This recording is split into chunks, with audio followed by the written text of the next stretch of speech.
అమృత ఆమె job card number చివరకు 155. శాంతి ఆమె జాబ్ కార్డ్ నంబరు 139. లక్ష్మి ఆమె జాబ్ కార్డ్ నంబరు 215.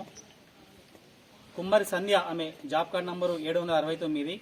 లక్ష్మి ఆమె జాబ్ కార్డ్ నంబరు 557.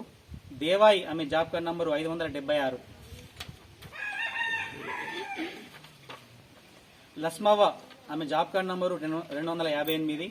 శిరీష ఆమె జాబ్ కార్డ్ నంబరు 556. ఇందిర ఆమె జాబ్ కార్డ్ నంబరు 674. నర్సు ఆమె జాబ్ కార్డ్ నంబరు 558. సత్యవ్వ ఆమె జాబ్ కార్డ్ నంబరు 843. ఎల్లవ్వ ఆమె జాబ్ కార్డ్ నంబరు 579.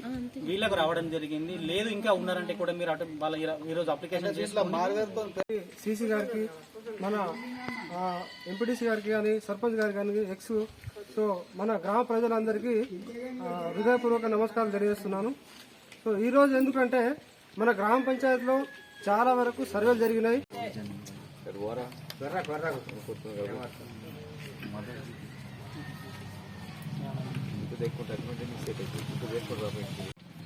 సంవత్సరానికి 12,000 రూపాయల చొప్పున ప్రభుత్వం ఇస్తానని తెలిసింది. అది 2 విడతలల్లా, ఒక 6 నెలలో 6,000, ఇంకో 6 నెలలో 6,000 రూపాయలు ఇస్తామని తెలియపరిచింది.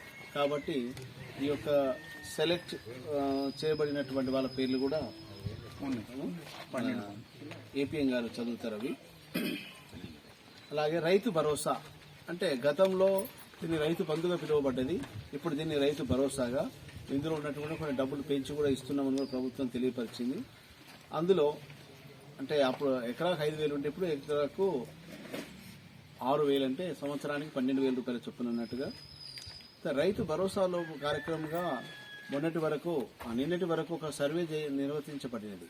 గత 10 సంవత్సరాల నుంచి ఉన్నటువంటి భూముల లోపల మీకు పట్టాదారుగా ఉండి ఆ వ్యవసాయ భూములలో ఏమైనా వ్యవసాయతరంగా అంటే ఏదైనా ఇల్లు కట్టుకున్నారా, ఏదైనా కోళ్ల ఫారం కింద పెట్టుకున్నారా, ఏదైనా చిన్న పిండి గిర్ని లాంటిది ఏదైనా పెట్టుకున్నారా, అలాంటి వాటిని ఈ వ్యవసాయ భూమి నుంచి గుంటనో 2 గుంటలో 3 గుంటలు తీసేసి ఆ మిగతా వ్యవసాయం పంట పండించే భూమి వరకే మీకు రైతు భరోసా ఇవ్వడానికి ప్రభుత్వం నిర్ణయించినట్టుగా ఈ విషయాన్ని కూడా మీకు తెలియపరుస్తుంది.